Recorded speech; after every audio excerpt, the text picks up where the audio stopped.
back talking Vedanta, and today's reflection is related to a reflection we had recently on a love of wisdom.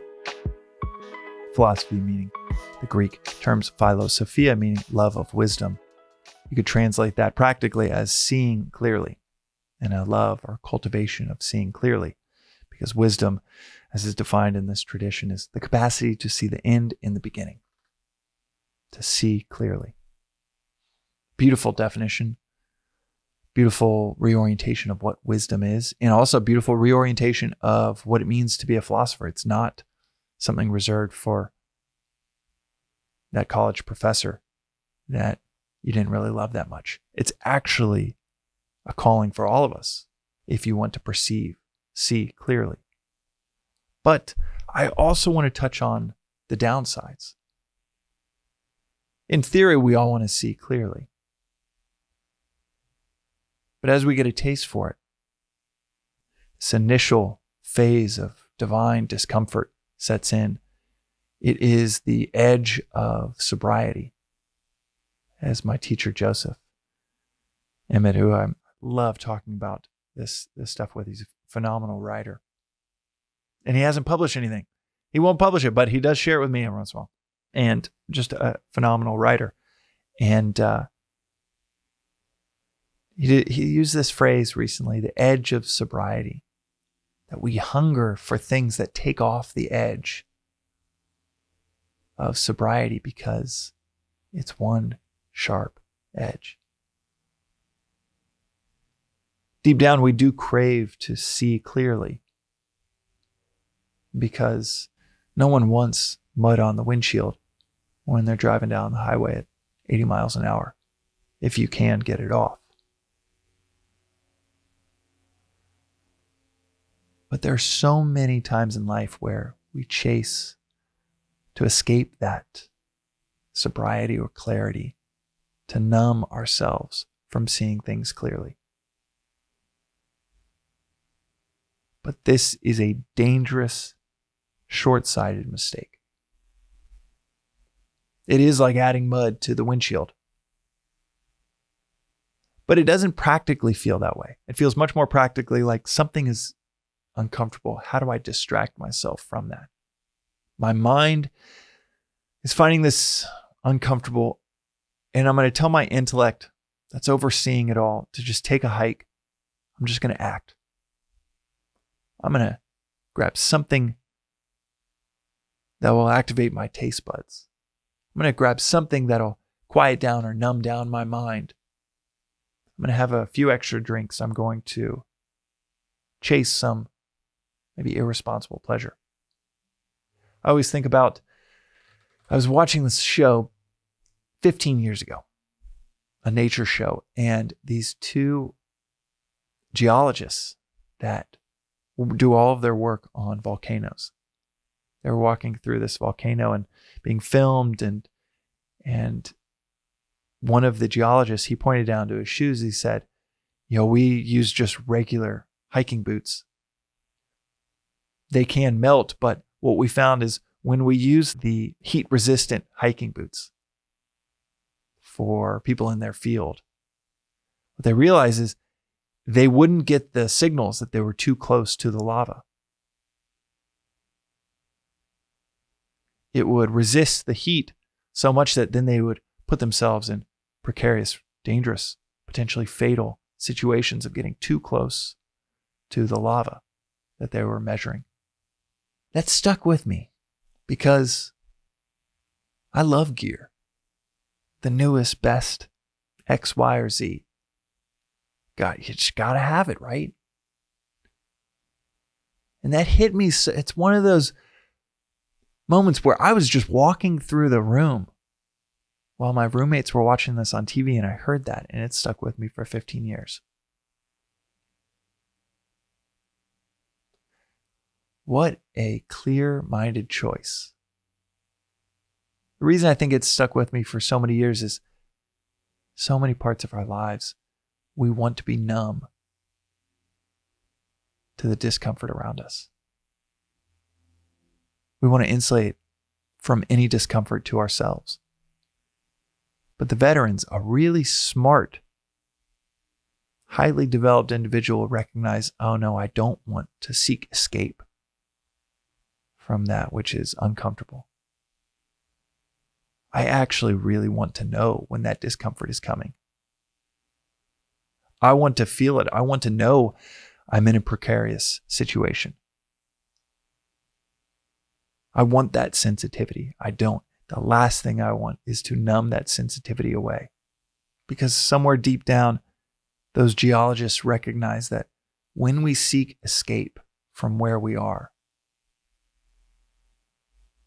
seeking that escape can destroy us.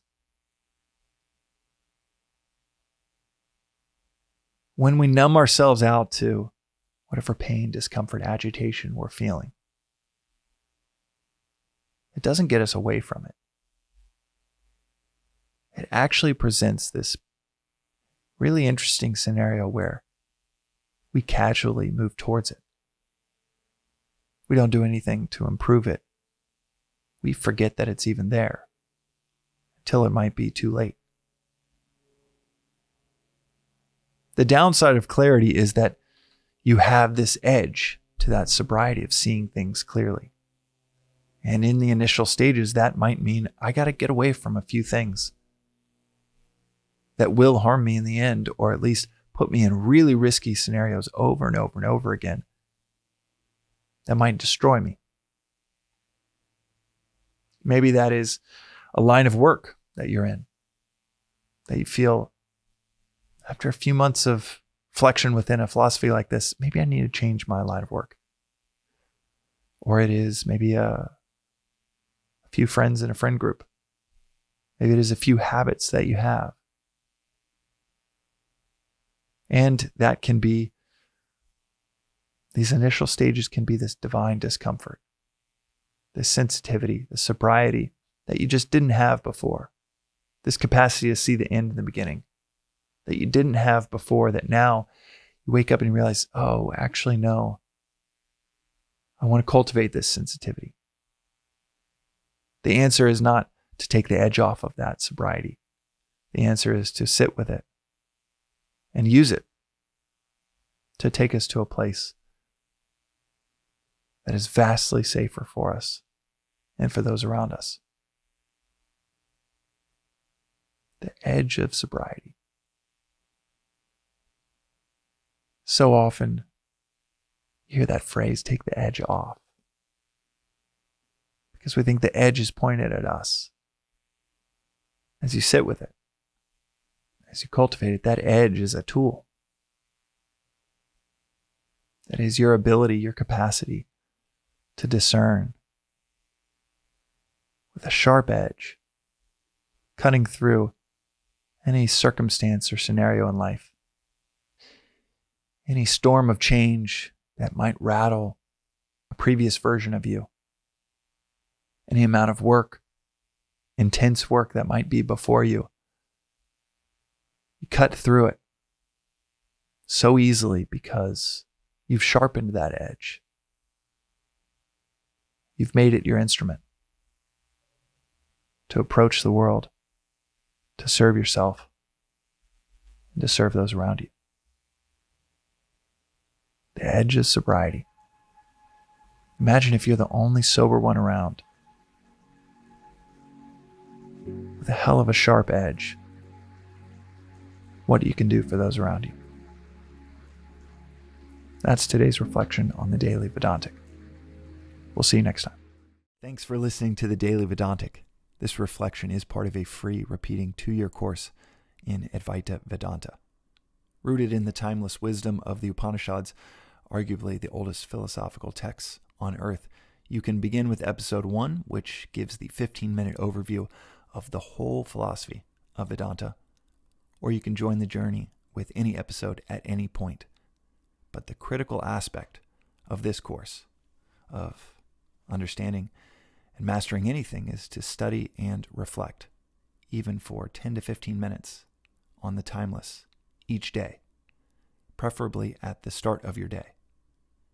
As is said in this philosophy, reflection is 100,000 times as powerful as listening. So listen, journal, sit with, discuss these concepts, or ask questions at thedailyvedantic.com with our AI-powered chatbot informed by about 700 episodes here, as regularly as one can if you want to see clarity and peace almost effortlessly unfold in your daily life.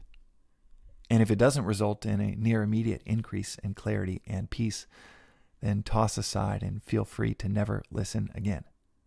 One of the things that you might notice is after 7 or 8 days in a row, this doesn't feel like a discipline. This feels like a visit with a best friend to dive into the timeless with daily reflection. Within a few days, it becomes one of your favorite parts of the day. You can also find out more, including news about in-person events in Los Angeles and beyond, at the Daily Vedantic on Instagram or through our weekly newsletter at thedailyvedantic.com. Additionally, check out the links in our show notes for more resources like the books that are mentioned most frequently in the episodes, including Vedanta Treatise, perhaps the simplest and most straightforward read on this philosophy I've ever come across. Until next time, and from the entire team that works on the Daily Vedantic project, thanks for listening.